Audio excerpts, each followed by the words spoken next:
I don't know if Radiohead was particularly a group that an ex like fling or whatever you want to call it. I mean, at the time, I believed it was a relationship, but she didn't want anyone to know. And as far as I'm saying, it was kind of like a friends with benefits or download secret kind of whatever the fuck. But so I kind of have that impression with Radiohead. I remember reading the entire Harry Potter series to Radiohead. So, and that was like 2010 or something. That was like high school or whatever. So I kind of definitely have a youth association to this band. But I do also, I listen to Nirvana, and for some reason I feel like Nirvana is just like fucking, I'll be like 70 and I'll be like headbanging, like breaking my neck, to Nirvana. Whereas Radiohead, I mean, I've had my ons and offs. I mean, I don't know what it is. I feel like in a way I kind of mirror, Tom York's reaction to fucking things in life. Just like that motherfucker has like definitely flip-flopped for sure. He definitely has some mood swings, so I can relate. Definitely a bit antisocial, and once again, I can relate. Tom York is not the band. I've listened to Tom York's solo stuff, and he's got some good stuff, and you can definitely see the influence. But Radiohead is not just Tom York, and I'm not going to mention all 5 members because we got Ed, Brian, Johnny, and Phil. All right, I mentioned them all. There we go. Definitely kind of like a jazz blues hybrid, like free form blues, I guess, but like, modern. So we got like electronic involvement later on. They started out as a rock band. I think we all have, got to start somewhere. So it kind of reminds me of like how the Clash, I'm not even a huge fan of the Clash's first album, but I mean, just because there's some things that just have been like, so that sound has just been like taken and just somewhat like, it reminds me of like Nirvana's In Bloom. Like that's like one of the songs out of like the entire catalog. I mean, Nirvana I think might be my favorite band, but yeah, and In Bloom is like, it's just one song. It just makes me feel like everyone, like that is the song that everyone like focused on or whatever, just like cloned and copied and like etc. And then they call it like Nirvana Light or whatever, the early days. And I will say honestly, by the second album, the band is pretty fucking dope. So I feel like they figured out and even the first song, I mean, it's really not that bad. It honestly isn't.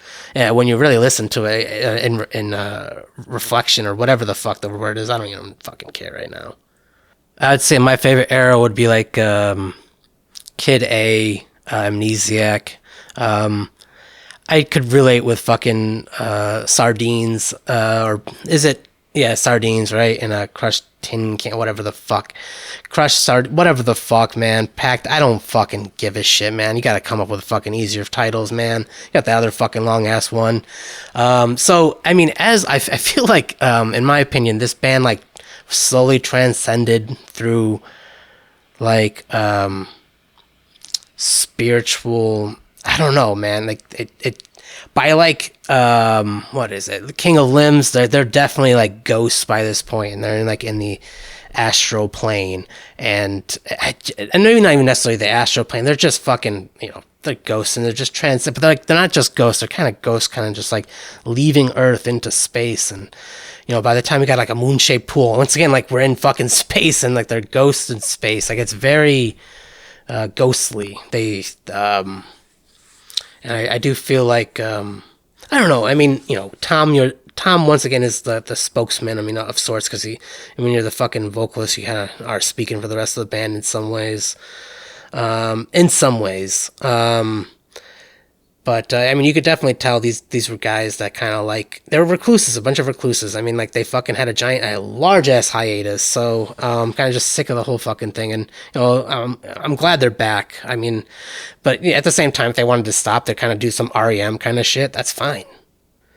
Tom York, his voice is, and on my part, for some reason, reminds me of like Perry Farrell. They both have like very bird-like voices. Perry's just a bigger bird. I grouped this band in with like my alternative rock grunge playlist or whatever you want to call it, or if you were to ask me, like they're not grunge per se, but like they kind of the expression of the individuality of being yourself, autonomy. I mean, how important autonomy is. I feel like there's a lot of like that.